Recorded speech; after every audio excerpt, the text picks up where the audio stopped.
ಶಾಂತಿ. ಮಧುರಾತಿ ಮಧುರ ಶಿವ ಪರಮಾತ್ಮ ತಂದೆಯ ಮಧುರ ಮಹಾವಾಕ್ಯವನ್ನು ಕೇಳೋಣ. ಇಂದಿನ ಮುರಳಿಯ ದಿನಾಂಕವಾಗಿದೆ 18-12-2025. ಪ್ರಾತಃ ಮುರಳಿ ಬಾಪ್ತಾದ ಮಧುಬನ್. ಮಧುರ ಮಕ್ಕಳೇ, ನೀವು ಮಕ್ಕಳನ್ನು ಜ್ಞಾನದಿಂದ ಶೃಂಗಾರ ಮಾಡಲು ಬೇಹದ್ದಿನ ತಂದೆಯು ಬಂದಿದ್ದಾರೆ. ಶ್ರೇಷ್ಠ ಪದವಿಯನ್ನು ಪಡೆಯಬೇಕೆಂದರೆ ಸದಾ ಶೃಂಗರಿತರಾಗಿರಿ. ಪ್ರಶ್ನೆಯಾಗಿದೆ, ಯಾವ ಮಕ್ಕಳನ್ನು ನೋಡಿ ಬೇಹದ್ದಿನ ತಂದೆಯು ಬಹಳ ಖುಷಿ ಪಡುತ್ತಾರೆ? ಉತ್ತರ, ಯಾವ ಮಕ್ಕಳು ಸರ್ವಿಸ್ಗಾಗಿ ಎವರೆಡಿಯಾಗಿರುತ್ತಾರೆ, ಅಲೌಕಿಕ ಮತ್ತು ಪಾರಲೌಕಿಕ ತಂದೆಯನ್ನು ಪೂರ್ಣ ಅನುಸರಿಸುತ್ತಾರೆ, ಜ್ಞಾನ ಯೋಗದಿಂದ ಆತ್ಮವನ್ನು ಶೃಂಗಾರ ಮಾಡಿಕೊಳ್ಳುತ್ತಾರೆ, ಯಾರು ಪತಿತರನ್ನು ಪಾವನರನ್ನಾಗಿ ಮಾಡುವ ಸೇವೆ ಮಾಡುತ್ತಾರೆಯೋ ಅಂತಹ ಮಕ್ಕಳನ್ನು ನೋಡಿ ಬೇಹದ್ದಿನ ತಂದೆಗೆ ಬಹಳ ಖುಷಿಯಾಗುತ್ತದೆ. ನನ್ನ ಮಕ್ಕಳು ಪರಿಶ್ರಮಪಟ್ಟು ಶ್ರೇಷ್ಠ ಪದವಿಯನ್ನು ಪಡೆಯಬೇಕೆಂಬುದೇ ತಂದೆಯ ಬಯಕೆಯಾಗಿದೆ. ಓಂ ಶಾಂತಿ. ಆತ್ಮಿಕ ತಂದೆಯು ಆತ್ಮಿಕ ಮಕ್ಕಳ ಪ್ರತಿ ತಿಳಿಸುತ್ತಾರೆ, ಮಧುರಾತಿ ಮಧುರ ಮಕ್ಕಳೇ, ಹೇಗೆ ಲೌಕಿಕ ತಂದೆಗೆ ಮಕ್ಕಳು ಪ್ರಿಯರೆನಿಸುತ್ತಾರೆಯೋ ಹಾಗೆಯೇ ಬೇಹದ್ದಿನ ತಂದೆಗೂ ಸಹ ಬೇಹದ್ದಿನ ಮಕ್ಕಳು ಪ್ರಿಯರೆನಿಸುತ್ತಾರೆ. ತಂದೆಯು ಮಕ್ಕಳಿಗೆ ನನ್ನ ಮಕ್ಕಳು ಶ್ರೇಷ್ಠ ಪದವಿಯನ್ನು ಪಡೆಯಲಿ ಎಂದು ಶಿಕ್ಷಣ ಸಾವಧಾನವನ್ನು ನೀಡುತ್ತಾರೆ. ಇದೇ ತಂದೆಯ ಬಯಕೆಯಾಗಿರುತ್ತದೆ. ಹಾಗೆಯೇ ಬೇಹದ್ದಿನ ತಂದೆಗೂ ಸಹ ಇದೇ ಇಚ್ಛೆ ಇರುತ್ತದೆ. ಮಕ್ಕಳನ್ನು ಜ್ಞಾನ ಮತ್ತು ಯೋಗದ ಆಭರಣಗಳಿಂದ ಶೃಂಗಾರ ಮಾಡುತ್ತಾರೆ. ಮಕ್ಕಳು ಶ್ರೇಷ್ಠ ಪದವಿಯನ್ನು ಪಡೆಯಲೆಂದು ನಿಮ್ಮನ್ನು ಇಬ್ಬರು ತಂದೆಯರು ಶೃಂಗಾರ ಮಾಡುತ್ತಾರೆ. ಅಲೌಕಿಕ ತಂದೆಯು ಖುಷಿಯಾಗುತ್ತಾರೆ ಮತ್ತು ಪಾರಲೌಕಿಕ ತಂದೆಯು ಖುಷಿ ಪಡುತ್ತಾರೆ. ಯಾವ ಮಕ್ಕಳು ಚೆನ್ನಾಗಿ ಪುರುಷಾರ್ಥ ಮಾಡುವರೋ ಅವರನ್ನು ನೋಡಿ ಫಾಲೋ ಫಾದರ್ ಎಂದು ಗಾಯನ ಮಾಡಲಾಗುತ್ತದೆ. ಅಂದಾಗ ಇಬ್ಬರನ್ನು ಫಾಲೋ ಮಾಡಬೇಕಾಗಿದೆ. ಒಬ್ಬರು ಆತ್ಮಿಕ ತಂದೆ, ಇನ್ನೊಬ್ಬರು ಅಲೌಕಿಕ ತಂದೆ. ಮಕ್ಕಳು ಪುರುಷಾರ್ಥ ಮಾಡಿ ಶ್ರೇಷ್ಠ ಪದವಿಯನ್ನು ಪಡೆಯಬೇಕಾಗಿದೆ. ಯಾವಾಗ ನೀವು ಬಟ್ಟಿಯಲ್ಲಿದ್ದೀರೋ ಆಗ ಎಲ್ಲರ ಕಿರೀಟ ಸಹಿತ ಭಾವಚಿತ್ರಗಳನ್ನು ತೆಗೆಯಲಾಗಿತ್ತು. ತಂದೆಯು ತಿಳಿಸಿದ್ದಾರೆ, ಸ್ಥೂಲವಾಗಿ ಪ್ರಕಾಶತೆಯ ಕಿರೀಟವೇನೂ ಇಲ್ಲ, ಕೇವಲ ಪವಿತ್ರತೆಯ ಸಂಕೇತವಾಗಿದೆ. ಇದನ್ನು ಎಲ್ಲರಿಗೂ ತೋರಿಸುತ್ತಾರೆ. ಸ್ಥೂಲವಾಗಿ ಯಾವುದೇ ಬಿಳಿಯ ಬೆಳಕಿನ ಕಿರೀಟವೇನೂ ಇರುವುದಿಲ್ಲ. ಇದನ್ನು ಕೇವಲ ಪವಿತ್ರತೆಯ ಸಂಕೇತವಾಗಿ ತಿಳಿಸಲಾಗುತ್ತದೆ. ಮೊಟ್ಟ ಮೊದಲು ನೀವು ಸತ್ಯಯುಗದಲ್ಲಿ ಬರುತ್ತೀರಿ. ನೀವೇ ಇದ್ದೀರಲ್ಲವೇ? ತಂದೆಯು ಹೇಳುತ್ತಾರೆ, ಆತ್ಮಗಳು ಮತ್ತು ಪರಮಾತ್ಮನು ಬಹಳ ಕಾಲ ಅಗಲಿ ಹೋಗಿದ್ದರು. ನೀವು ಮಕ್ಕಳೇ ಮೊಟ್ಟ ಮೊದಲು ಬರುತ್ತೀರಿ. ಮತ್ತೆ ನೀವೇ ಮೊದಲಿಗೆ ಹೋಗಬೇಕಾಗಿದೆ. ನೀವು ಮುಕ್ತಿಧಾಮದ ದ್ವಾರವನ್ನು ತೆರೆಯಬೇಕಾಗಿದೆ. ತಂದೆಯು ನೀವು ಮಕ್ಕಳನ್ನು ಶೃಂಗರಿಸುತ್ತಾರೆ. ಹೇಗೆ ತಂದೆಯ ಮನೆಯಲ್ಲಿದ್ದಾಗ ವನವಾಸದಲ್ಲಿರುತ್ತಾರೆ, ಈ ಸಮಯದಲ್ಲಿ ನೀವು ಸಹ ಸಾಧಾರಣವಾಗಿರಬೇಕಾಗಿದೆ. ಬಹಳ ಉತ್ತಮ ಮಟ್ಟದಲ್ಲಿಯೂ ಅಲ್ಲ, ಕೀಳು ಮಟ್ಟದಲ್ಲಿಯೂ ಅಲ್ಲ. ತಂದೆಯು ತಿಳಿಸುತ್ತಾರೆ, ನಾನು ಸಾಧಾರಣ ತನುವಿನಲ್ಲಿ ಪ್ರವೇಶ ಮಾಡುತ್ತೇನೆ. ಯಾವುದೇ ದೇಹದಾರಿಗೆ ಭಗವಂತನೆಂದು ಹೇಳಲು ಸಾಧ್ಯವಿಲ್ಲ. ಮನುಷ್ಯರು ಮನುಷ್ಯರ ಸದ್ಗತಿ ಮಾಡಲು ಸಾಧ್ಯವಿಲ್ಲ. ಸದ್ಗತಿಯನ್ನು ಸದ್ಗುರುಗಳೇ ಮಾಡುತ್ತಾರೆ. ಮನುಷ್ಯರು 60 ವರ್ಷಗಳ ನಂತರ ವಾನಪ್ರಸ್ಥವನ್ನು ಸ್ವೀಕರಿಸಿ ಗುರುಗಳನ್ನು ಮಾಡಿಕೊಳ್ಳುತ್ತಾರೆ. ಈ ಪದ್ಧತಿಯು ಈಗಿನದಾಗಿದೆ. ಇದು ಮತ್ತೆ ಭಕ್ತಿ ಮಾರ್ಗದಲ್ಲಿ ನಡೆಯುತ್ತದೆ. ಇತ್ತೀಚೆಗೆ ಚಿಕ್ಕ ಮಕ್ಕಳಿಗೂ ಗುರುಗಳನ್ನು ಮಾಡಿಸಿಬಿಡುತ್ತಾರೆ. ಬಲೆ ವಾನಪ್ರಸ್ಥ ಸ್ಥಿತಿಯಾಗಿಲ್ಲ, ಆದರೆ ಆಕಸ್ಮಿಕವಾಗಿ ಮೃತ್ಯು ಬಂದು ಬಿಡುತ್ತದೆಯಲ್ಲವೇ? ಆದ್ದರಿಂದ ಮಕ್ಕಳಿಗೂ ದೀಕ್ಷೆಯನ್ನು ಕೊಡಿಸಿ ಗುರುಗಳನ್ನು ಮಾಡಿಸಿಬಿಡುತ್ತಾರೆ. ಹೇಗೆ ತಂದೆಯು ತಿಳಿಸುತ್ತಾರೆ, ನೀವೆಲ್ಲರೂ ಆತ್ಮರಾಗಿದ್ದೀರಿ. ಎಲ್ಲರಿಗೆ ಆಸ್ತಿಯನ್ನು ಪಡೆಯುವ ಅಧಿಕಾರವಿದೆ. ಗುರುಗಳಿಲ್ಲದೆ ನೆಲೆಯಿಲ್ಲ, ಅರ್ಥಾತ್ ಬ್ರಹ್ಮ ತತ್ವದಲ್ಲಿ ಲೀನವಾಗುವುದಿಲ್ಲವೆಂದು ಅವರು ಹೇಳುತ್ತಾರೆ. ಆದರೆ ನೀವಂತೂ ಲೀನವಾಗುವುದಿಲ್ಲ. ಇದು ಭಕ್ತಿ ಮಾರ್ಗದ ಶಬ್ದವಾಗಿದೆ. ಆತ್ಮವು ಬಿಂದು ಮಾದರಿಯಲ್ಲಿದೆ. ತಂದೆಯೂ ಬಿಂದುವಾಗಿದ್ದಾರೆ. ಆ ಬಿಂದುವನ್ನೇ ಜ್ಞಾನಸಾಗರನೆಂದು ಹೇಳಲಾಗುತ್ತದೆ. ನೀವು ಸಹ ಚಿಕ್ಕ ಆತ್ಮಗಳಾಗಿದ್ದೀರಿ. ಅತಿ ಚಿಕ್ಕ ಆತ್ಮನಲ್ಲಿ ಸಂಪೂರ್ಣ ಜ್ಞಾನವನ್ನು ತುಂಬಿಸಲಾಗುತ್ತದೆ. ನೀವು ಸಂಪೂರ್ಣ ಜ್ಞಾನವನ್ನು ಪಡೆಯುತ್ತೀರಿ. ಪಾಸ್ ವಿತ್ ಆನರ್ ಆಗುತ್ತೀರಲ್ಲವೇ? ಶಿವಲಿಂಗವು ದೊಡ್ಡ ರೂಪದಲ್ಲಿ ಇರುತ್ತದೆ ಎಂದಲ್ಲ. ಆತ್ಮವು ಎಷ್ಟು ಗಾತ್ರದಲ್ಲಿದೆಯೋ ಪರಮಾತ್ಮನು ಅಷ್ಟೇ ಇದ್ದಾರೆ. ಆತ್ಮವು ಪರಮಧಾಮದಿಂದ ಪಾತ್ರವನ್ನು ಅಭಿನಯಿಸಲು ಬರುತ್ತದೆ. ತಂದೆಯು ತಿಳಿಸುತ್ತಾರೆ, ನಾನು ಸಹ ಅಲ್ಲಿಂದ ಬರುತ್ತೇನೆ, ಆದರೆ ನನಗೆ ನನ್ನದೇ ಆದ ಶರೀರವಿಲ್ಲ. ನಾನು ರೂಪನೂ ಆಗಿದ್ದೇನೆ, ಬಸಂತನೂ ಆಗಿದ್ದೇನೆ. ಪರಮ ಆತ್ಮನು ರೂಪನಾಗಿದ್ದಾರೆ. ಅವರಲ್ಲಿ ಸಂಪೂರ್ಣ ಜ್ಞಾನವು ತುಂಬಲ್ಪಟ್ಟಿದೆ. ಜ್ಞಾನದ ಮಳೆಯನ್ನು ಸುರಿಸುತ್ತಾರೆ. ಅದರಿಂದ ಎಲ್ಲ ಮನುಷ್ಯರು ಪಾಪಾತ್ಮರಿಂದ ಪುಣ್ಯಾತ್ಮರಾಗಿ ಬಿಡುತ್ತಾರೆ. ತಂದೆಯು ಗತಿ ಸದ್ಗತಿ ಎರಡನ್ನೂ ಕೊಡುತ್ತಾರೆ. ನೀವು ಸದ್ಗತಿಯಲ್ಲಿ ಹೋಗುತ್ತೀರಿ, ಉಳಿದೆಲ್ಲರೂ ಗತಿಯಲ್ಲಿ, ಅರ್ಥ ತಮ್ಮ ಮನೆಗೆ ಹೋಗುತ್ತಾರೆ. ಅದು ಮಧುರ ಮನೆಯಾಗಿದೆ. ಆತ್ಮವೇ ಈ ಕಿವಿಗಳ ಮೂಲಕ ಕೇಳುತ್ತದೆ. ಈಗ ತಂದೆಯು ತಿಳಿಸುತ್ತಾರೆ, ಮಧುರಾತಿ ಮಧುರ ಅಗಲಿ ಹೋಗಿ ಮರಳಿ ಸಿಕ್ಕಿದ ಮಕ್ಕಳೇ, ಹಿಂತಿರುಗಿ ಹೋಗಬೇಕಾಗಿದೆ. ನಾನು ಎಲ್ಲರನ್ನೂ ಕರೆದುಕೊಂಡು ಹೋಗಲು ಬಂದಿದ್ದೇನೆ. ಆತ್ಮಗಳಿಗೆ ಶಿವನ ಮೆರವಣಿಗೆ ಎಂದು ಹೇಳುತ್ತಾರೆ. ಈಗ ಶಿವ ತಂದೆಯು ಶಿವಾಲಯದ ಸ್ಥಾಪನೆ ಮಾಡುತ್ತಿದ್ದಾರೆ. ಮತ್ತೆ ರಾವಣನು ಬಂದು ವೇಷಾಲಯವನ್ನು ಸ್ಥಾಪನೆ ಮಾಡುತ್ತಾನೆ. ವಾಮ ಮಾರ್ಗಕ್ಕೆ ವೇಷಾಲಯವೆಂದು ಹೇಳಲಾಗುತ್ತದೆ. ತಂದೆಯ ಬಳಿ ಬಹುತೇಕ ಮಕ್ಕಳಿದ್ದಾರೆ. ವಿವಾಹ ಮಾಡಿಕೊಂಡು ಪವಿತ್ರರಾಗಿರುತ್ತಾರೆ. ಇಬ್ಬರು ಒಟ್ಟಿಗೆ ಇದ್ದು ಪವಿತ್ರರಾಗಿರಲು ಸಾಧ್ಯವಿಲ್ಲವೆಂದು ಸನ್ಯಾಸಿಗಳು ಹೇಳುತ್ತಾರೆ. ಆದರೆ ಇಲ್ಲಿ ತಿಳಿಸಲಾಗುತ್ತದೆ, ಇದರಲ್ಲಿ ಬಹಳ ಸಂಪಾದನೆ ಇದೆ. ಪವಿತ್ರರಾಗಿರುವುದರಿಂದ 21 ಜನ್ಮಗಳ ರಾಜಧಾನಿಯೂ ಸಿಗುತ್ತದೆ. ಅಂದ ಮೇಲೆ 1 ಜನ್ಮ ಪವಿತ್ರರಾಗಿರುವುದು ದೊಡ್ಡ ಮಾತೇನು? ತಂದೆಯು ಹೇಳುತ್ತಾರೆ, ನೀವು ಕಾಮಚಿತೆಯ ಮೇಲೆ ಕುಳಿತು ಕಪ್ಪಾಗಿ ಬಿಟ್ಟಿದ್ದೀರಿ. ಕೃಷ್ಣನಿಗೂ ಸಹ ಶ್ಯಾಮ ಸುಂದರನೆಂದು ಹೇಳುತ್ತಾರೆ. ಈ ತಿಳುವಳಿಕೆಯು ಈ ಸಮಯದ್ದಾಗಿದೆ. ಕಾಮಚಿತೆಯನ್ನೇರಿ ಕಪ್ಪಾಗಿ ಬಿಟ್ಟರು. ಮತ್ತೆ ಅವರಿಗೆ ಬ್ರಹ್ಮ ತಂದೆಯವರಿಗೆ ಹಳ್ಳಿ ಬಾಲಕನೆಂದು ಹೇಳಲಾಗುತ್ತದೆ. ಅವಶ್ಯವಾಗಿ ಮೊದಲು ಇವರು ಆಗಿದ್ದರಲ್ಲವೇ? ಕೃಷ್ಣನಂತೂ ಗೊಲ್ಲ ಬಾಲಕನಾಗಲು ಸಾಧ್ಯವಿಲ್ಲ. ಇವರದೇ ಬಹಳ ಜನ್ಮಗಳ ಅಂತಿಮದಲ್ಲಿ ತಂದೆಯು ಪ್ರವೇಶ ಮಾಡಿ ಸುಂದರರನ್ನಾಗಿ ಮಾಡುತ್ತಾರೆ. ನೀವೀಗ ಒಬ್ಬ ತಂದೆಯನ್ನೇ ನೆನಪು ಮಾಡಬೇಕಾಗಿದೆ. ಬಾಬಾ, ತಾವು ಎಷ್ಟು ಮಧುರರಾಗಿದ್ದೀರಿ, ಎಷ್ಟು ಮಧುರ ಆಸ್ತಿಯನ್ನು ಕೊಡುತ್ತೀರಿ. ನಮ್ಮನ್ನು ಮನುಷ್ಯರಿಂದ ದೇವತೆ ಮಂದಿರ ಯೋಗ್ಯರನ್ನಾಗಿ ಮಾಡುತ್ತೀರಿ. ಹೀಗೀಗೆ ತಮ್ಮೊಂದಿಗೆ ಮಾತನಾಡಿಕೊಳ್ಳಬೇಕಾಗಿದೆ. ಬಾಯಿಂದ ಏನನ್ನೂ ಹೇಳುವಂತಿಲ್ಲ. ಭಕ್ತಿ ಮಾರ್ಗದಲ್ಲಿ ತಾವು ಪ್ರಿಯತಮನನ್ನು ಎಷ್ಟೊಂದು ನೆನಪು ಮಾಡುತ್ತಾ ಬಂದಿದ್ದೀರಿ. ಈಗ ತಾವು ಸತ್ತಿದ್ದೀರಿ. ಬಾಬಾ, ತಾವಂತೂ ಎಲ್ಲರಿಗಿಂತ ಮಧುರರಾಗಿದ್ದೀರಿ. ತಮ್ಮನ್ನು ನಾವೇಕೆ ನೆನಪು ಮಾಡುವುದಿಲ್ಲ? ತಮಗೆ ಪ್ರೇಮ ಶಾಂತಿಯ ಸಾಗರನೆಂದು ಹೇಳಲಾಗುತ್ತದೆ. ತಾವೇ ಆಸ್ತಿಯನ್ನು ಕೊಡುತ್ತೀರಿ. ಬಾಕಿ ಪ್ರೇರಣೆಯಿಂದ ಏನೂ ಸಿಗುವುದಿಲ್ಲ. ತಂದೆಯಂತೂ ಸನ್ಮುಖದಲ್ಲಿ ಬಂದು ನೀವು ಮಕ್ಕಳಿಗೆ ಓದಿಸುತ್ತಾರೆ. ಇದು ಪಾಠಶಾಲೆಯಲ್ಲವೇ? ತಂದೆಯು ತಿಳಿಸುತ್ತಾರೆ, ನಾನು ನಿಮ್ಮನ್ನು ರಾಜರಿಗೂ ರಾಜರನ್ನಾಗಿ ಮಾಡುತ್ತೇನೆ. ಇದು ರಾಜಯೋಗವಾಗಿದೆ. ನೀವೀಗ ಮೂಲವತನ, ಸೂಕ್ಷ್ಮವತನ, ಸ್ಥೂಲ ವತನವನ್ನು ಅರಿತಿದ್ದೀರಿ. ಇಷ್ಟು ಚಿಕ್ಕ ಆತ್ಮವು ಹೇಗೆ ಪಾತ್ರವನ್ನು ಅಭಿನಯಿಸುತ್ತದೆ? ಇದು ಮಾಡಲ್ಪಟ್ಟದ್ದಾಗಿದೆ. ಇದಕ್ಕೆ ಅನಾದಿ ಅವಿನಾಶಿ ಸೃಷ್ಟಿ ನಾಟಕವೆಂದು ಹೇಳಲಾಗುತ್ತದೆ. ನಾಟಕವು ಸುತ್ತುತ್ತಿರುತ್ತದೆ. ಇದರಲ್ಲಿ ಸಂಶಯದ ಯಾವುದೇ ಮಾತಿಲ್ಲ. ತಂದೆಯು ಸೃಷ್ಟಿಯ ಆದಿ ಮಧ್ಯ ಅಂತ್ಯದ ರಹಸ್ಯವನ್ನು ತಿಳಿಸುತ್ತಾರೆ. ನೀವು ಸ್ವದರ್ಶನ ಚಕ್ರಧಾರಿಗಳಾಗಿದ್ದೀರಿ. ನಿಮ್ಮ ಬುದ್ಧಿಯಲ್ಲಿ ಇಡೀ ಚಕ್ರವು ಸುತ್ತುತ್ತಿರುತ್ತದೆ. ಅಂದಾಗ ಇದರಿಂದ ನಿಮ್ಮ ಪಾಪಗಳು ಕತ್ತರಿಸಲ್ಪಡುತ್ತವೆ. ಬಾಕಿ ಕೃಷ್ಣನು ಯಾವುದೇ ಸ್ವದರ್ಶನ ಚಕ್ರವನ್ನು ತಿರುಗಿಸಿ ಹಿಂಸೆ ಮಾಡಲಿಲ್ಲ. ಅಲ್ಲಂತೂ ಹಿಂಸೆಯ ಮಾತಾಗಲಿ ಕಾಮ ಕಟಾರಿಯನ್ನಾಗಲಿ ನಡೆಸುವುದಿಲ್ಲ. ಡಬಲ್ ಅಹಿಂಸಕರಾಗಿರುತ್ತೀರಿ.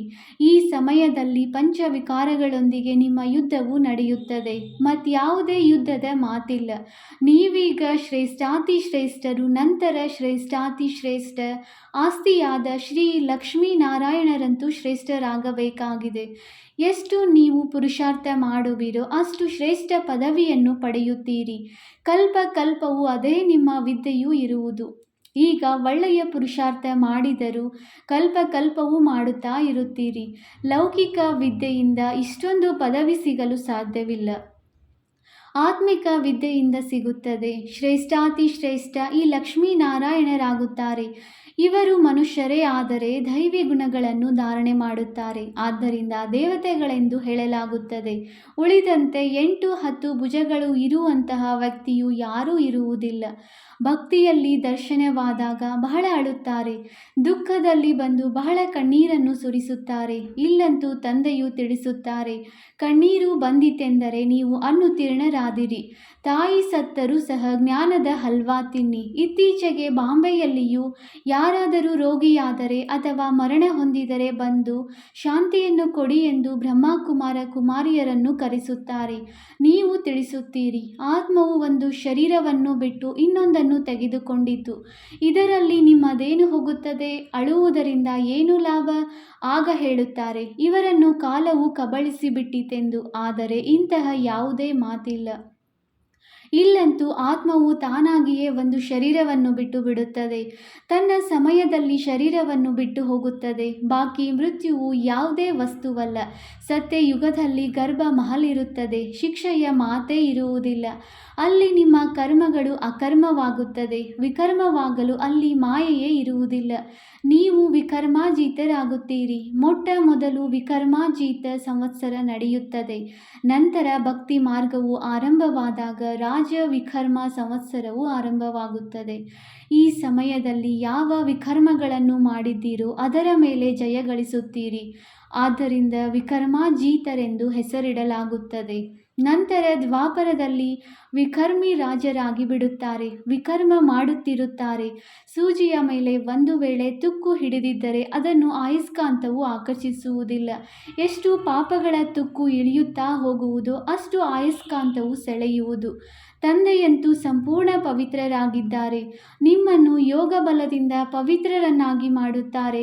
ಹೇಗೆ ಲೌಕಿಕ ತಂದೆಯೂ ಸಹ ಮಕ್ಕಳನ್ನು ನೋಡಿ ಖುಷಿ ಪಡುತ್ತಾರಲ್ಲವೇ, ಹಾಗೆಯೇ ಬೇಹದ್ದಿನ ತಂದೆಯೂ ಸಹ ಮಕ್ಕಳ ಸೇವೆಯನ್ನು ನೋಡಿ ಬಹಳ ಖುಷಿ ಪಡುತ್ತಾರೆ.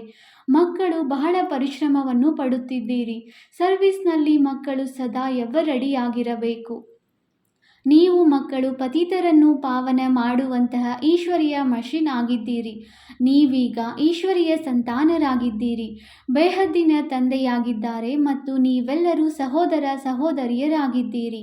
ಮತ್ಯಾವುದೇ ಸಂಬಂಧವಿಲ್ಲ. ಮುಕ್ತಿಧಾಮದಲ್ಲಂತೂ ತಂದೆ ಮತ್ತು ನೀವಾತ್ಮರು ಸಹೋದರ ಸಹೋದರರಿರುತ್ತೀರಿ. ನಂತರ ನೀವು ಸತ್ಯಯುಗದಲ್ಲಿ ಹೋದಾಗ ಅಲ್ಲಿ ಒಬ್ಬ ಮಗ ಮತ್ತು ಒಬ್ಬ ಮಗಳು ಅಷ್ಟೇ. ಆದರೆ ಇಲ್ಲಿ ನೋಡಿ, ಬಹಳ ಸಂಬಂಧಗಳು ಆಗುತ್ತವೆ. ಚಿಕ್ಕಪ್ಪ, ದೊಡ್ಡಪ್ಪ, ಮಾವ ಇತ್ಯಾದಿ. ಮೂಲ ವತನವು ಮಧುರ ಮನೆ, ಮುಕ್ತಿಧಾಮವಾಗಿದೆ. ಅದಕ್ಕಾಗಿ ಮನುಷ್ಯರು ಎಷ್ಟೊಂದು ಯಜ್ಞ, ತಪ ಇತ್ಯಾದಿಗಳನ್ನು ಮಾಡುತ್ತಾರೆ. ಆದರೆ ಯಾರೂ ಹಿಂತಿರುಗಿ ಹೋಗಲು ಸಾಧ್ಯವಿಲ್ಲ. ಸುಳ್ಳು ಹೇಳುತ್ತಿರುತ್ತಾರೆ. ಸರ್ವರ ಸದ್ಗತಿದಾತನು ಒಬ್ಬರೇ ತಂದೆಯಾಗಿದ್ದಾರೆ. ಅನ್ಯ ಯಾರೂ ಇಲ್ಲ. ಈಗ ನೀವು ಸಂಗಮ ಯುಗದಲ್ಲಿದ್ದೀರಿ. ಇಲ್ಲಿ ಅನೇಕ ಮನುಷ್ಯರಿದ್ದಾರೆ. ಸತ್ಯಯುಗದಲ್ಲಿ ಬಹಳ ಕೆಲವರೇ ಇರುತ್ತಾರೆ. ಸ್ಥಾಪನೆಯ ನಂತರ ಹಳೆಯದರ ವಿನಾಶವಾಗುತ್ತದೆ. ಈಗ ಅನೇಕ ಧರ್ಮಗಳಿರುವ ಕಾರಣ ಎಷ್ಟೊಂದು ಹೊಡೆದಾಟವಿದೆ.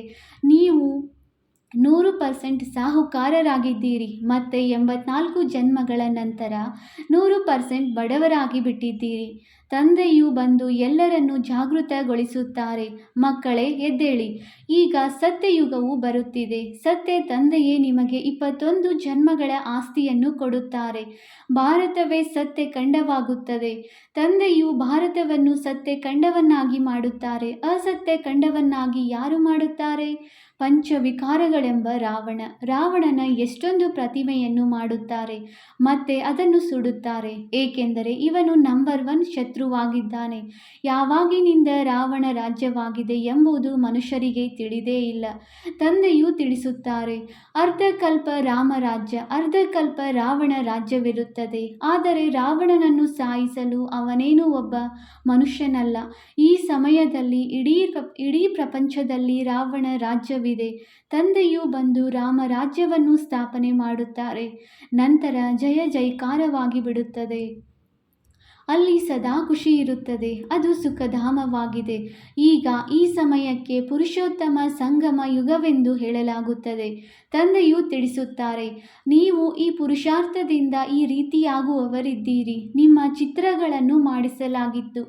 ಆದರೆ ಅನೇಕರು ಬಂದರು. ಸ್ವಲ್ಪ ದಿನಗಳು ನಡೆದು ಹೊರಟು ಹೋದರು. ತಂದೆಯು ಬಂದು ನೀವು ಮಕ್ಕಳಿಗೂ ಬಹಳ ಪ್ರೀತಿಯಿಂದ ತಿಳಿಸುತ್ತಾರೆ. ತಂದೆ, ಶಿಕ್ಷಕರು ಬಹಳ ಪ್ರೀತಿ ಮಾಡುತ್ತಾರೆ. ಗುರುಗಳು ಪ್ರೀತಿ ಮಾಡುತ್ತಾರೆ. ಸದ್ಗುರುವಿನ ನಿಂದಕರಿಗೆ ನೆಲೆಯಿಲ್ಲ. ನಿಮ್ಮ ಗುರಿಧೇಯವು ಸನ್ಮುಖದಲ್ಲಿದೆ. ಆ ಗುರುಗಳ ಬಳಿಯಂತೂ ಯಾವುದೇ ಗುರಿಧೇಯವೂ ಇರುವುದಿಲ್ಲ. ಅದೇನು ವಿದ್ಯೆಯಲ್ಲ, ಇದು ವಿದ್ಯೆಯಾಗಿದೆ. ಇದು ಆಸ್ಪತ್ರೆ ಮತ್ತು ವಿಶ್ವವಿದ್ಯಾಲಯವೂ ಆಗಿದೆ. ಇದರಿಂದ ನೀವು ಸದಾ ಆರೋಗ್ಯವಂತರು, ಐಶ್ವರ್ಯವಂತರಾಗುತ್ತೀರಿ. ಇಲ್ಲಂತೂ ಅಸತ್ಯವಿದೆ, ಆದ್ದರಿಂದಲೇ ಸುಳ್ಳು ಮಾಯೆ, ಸುಳ್ಳು ಕಾಯವೆಂದು ಹಾಡುತ್ತಾರೆ. ಸತ್ಯಯುಗವು ಸತ್ಯಖಂಡವಾಗಿದೆ, ಅಲ್ಲಂತೂ ವಜ್ರ ರತ್ನಗಳ ಮಹಲುಗಳು ಇರುತ್ತದೆ. ಸೋಮನಾಥ ಮಂದಿರವನ್ನು ಸಹ ಭಕ್ತಿ ಮಾರ್ಗದಲ್ಲಿ ಮಾಡಿದ್ದಾರೆ. ಎಷ್ಟೊಂದು ಹಣವಿತ್ತು, ಅದನ್ನು ಮುಸಲ್ಮಾನರು ಬಂದು ಲೂಟಿ ಮಾಡಿದರು. ದೊಡ್ಡ ದೊಡ್ಡ ಮಸೀದಿಗಳನ್ನು ಕಟ್ಟಿಸಿದರು. ಈಗ ನಿಮಗೆ ತಂದೆಯು ಕುಬೇರನ ಖಜಾನೆಯನ್ನು ಕೊಡುತ್ತಾರೆ. ಆರಂಭದಿಂದಲೇ ನಿಮಗೆ ಎಲ್ಲವನ್ನೂ ಸಾಕ್ಷಾತ್ಕಾರ ಮಾಡಿಸುತ್ತಾ ಬಂದಿದ್ದಾರೆ. ಅಲ್ಲಾ ಅವಲುದ್ದೀನ ಕತೆ ಇದೆಯಲ್ಲವೇ? ಮೊಟ್ಟ ಮೊದಲ ಧರ್ಮವನ್ನು ಸ್ಥಾಪನೆ ಮಾಡುತ್ತಾರೆ. ಅದು ದೇವತಾ ಧರ್ಮವಾಗಿದೆ. ಯಾವ ಧರ್ಮವಿಲ್ಲವೋ ಅದು ಪುನಃ ಸ್ಥಾಪನೆಯಾಗುತ್ತದೆ.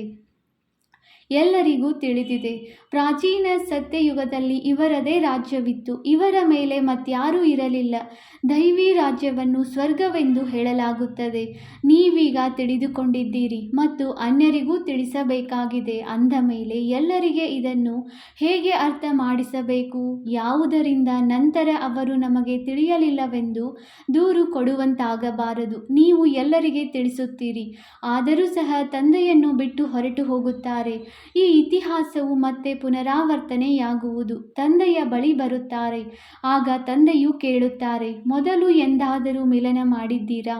ಹೌದು ಬಾವಾ, 5000 ವರ್ಷಗಳ ಮೊದಲು ಸಹ ನಾವು ಮಿಲನ ಮಾಡಲು ಬಂದಿದ್ದೆವು, ಬೇಹದ್ದಿನ ಆಸ್ತಿಯನ್ನು ಪಡೆಯಲು ಬಂದಿದ್ದೇವೆಂದು ಹೇಳುತ್ತಾರೆ. ಕೆಲವರು ಬಂದು ಕೇಳುತ್ತಾರೆ. ಕೆಲವರಿಗೆ ಬ್ರಹ್ಮನ ಸಾಕ್ಷಾತ್ಕಾರವಾಗಿದ್ದರೆ ಅದು ನೆನಪಿಗೆ ಬರುತ್ತದೆ. ಆಗ ನಾವು ಇದೇ ರೂಪವನ್ನು ನೋಡಿದ್ದೆವು ಎಂದು ಹೇಳುತ್ತಾರೆ. ತಂದೆಯೂ ಸಹ ಮಕ್ಕಳನ್ನು ನೋಡಿ ಖುಷಿಪಡುತ್ತಾರೆ. ಅವಿನಾಶಿ ಜ್ಞಾನ ರತ್ನಗಳಿಂದ ನಿಮ್ಮ ಜೋಳಿಗೆಯು ತುಂಬುತ್ತದೆಯಲ್ಲವೇ? ಇದು ವಿದ್ಯೆಯಾಗಿದೆ. 7 ದಿನಗಳ ಕೋರ್ಸ್ ತೆಗೆದುಕೊಂಡು ನಂತರ ಬಲೆ ಎಲ್ಲಿ ಬೇಕಾದರೂ ಇದ್ದು ಮುರುಳಿಯ ಆಧಾರದ ಮೇಲೆ ನಡೆಯಬಹುದು. 7 ದಿನಗಳಲ್ಲಿ ಇಷ್ಟು ತಿಳಿಸಿಕೊಡಲಾಗುತ್ತದೆ. ಮತ್ತೆ ಅವರಿಗೆ ಇಡೀ ಮುರುಳಿಯು ಅರ್ಥವಾಗುತ್ತದೆ. ತಂದೆಯಂತೂ ಮಕ್ಕಳಿಗೆ ಎಲ್ಲ ರಹಸ್ಯಗಳನ್ನು ಬಹಳ ಚೆನ್ನಾಗಿ ತಿಳಿಸುತ್ತಿರುತ್ತಾರೆ. ಒಳ್ಳೆಯದು. ಮಧುರಾತಿ ಮಧುರ. ಅಗಲಿ ಹೋಗಿ ಮರಳಿ ಸಿಕ್ಕಿರುವ ಮಕ್ಕಳ ಪ್ರತಿ ಮಾತಾಪಿತ ಬಾಪ್ದಾದಾರವರ ನೆನಪು, ಪ್ರೀತಿ ಹಾಗೂ ಸುಪ್ರಭಾತ. ಆತ್ಮಿಕ ಮಕ್ಕಳಿಗೆ ಆತ್ಮಿಕ ತಂದೆಯ ನಮಸ್ತೆ. ನಾವು ಆತ್ಮಿಕ ಮಕ್ಕಳಿಂದ ಆತ್ಮಿಕ ತಂದೆಗೆ ನೆನಪು, ಪ್ರೀತಿ ಹಾಗೂ ನಮಸ್ತೆ ನಮಸ್ತೆ ನಮಸ್ತೆ.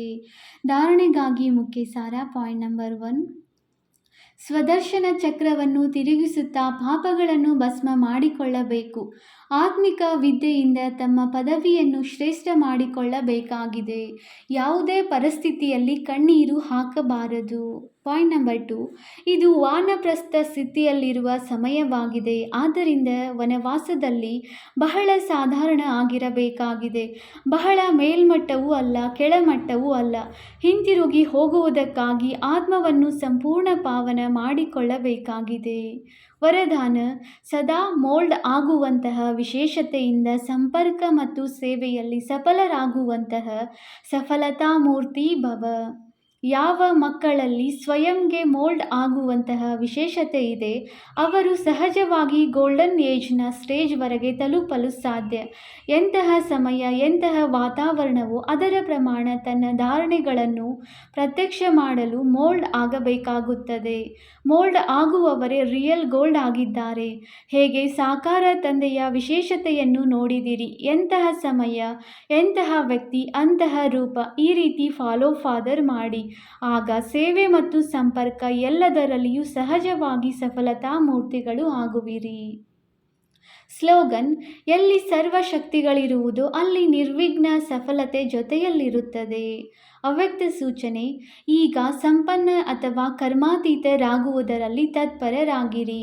ಹೇಗೆ ಸಾಕಾರದಲ್ಲಿ ಬರುವುದು ಹೋಗುವುದು ಸಹಜ ಅಭ್ಯಾಸ ಆಗಿಬಿಟ್ಟಿದೆ, ಹಾಗೆಯೇ ಆತ್ಮಕ್ಕೆ ತಮ್ಮ ಕರ್ಮಾತೀತ ಅವಸ್ಥೆಯಲ್ಲಿರುವ ಅಭ್ಯಾಸವಿರಲಿ. ಈಗೀಗ ಕರ್ಮಯೋಗಿಯಾಗಿ ಕರ್ಮದಲ್ಲಿ ಬರುವುದು. ಕರ್ಮ ಸಮಾಪ್ತಿಯಾಯಿತು, ನಂತರ ಕರ್ಮಾತೀತ ಅವಸ್ಥೆಯಲ್ಲಿರುವುದು. ಇದರ ಅನುಭವ ಸಹಜವಾಗುತ್ತಾ ಹೋಗಲಿ. ಸದಾ ಲಕ್ಷ್ಯವಿರಲಿ ಕರ್ಮಾತೀತ ಅವಸ್ಥೆಯಲ್ಲಿರಬೇಕು. ನಿಮಿತ್ತ ಮಾತ್ರ ಕರ್ಮ ಮಾಡುವುದಕ್ಕೆ, ಕರ್ಮಯೋಗಿಯಾಗಿ ನಂತರ ಪುನಃ ಕರ್ಮಾತೀತ. ಓಂ ಶಾಂತಿ.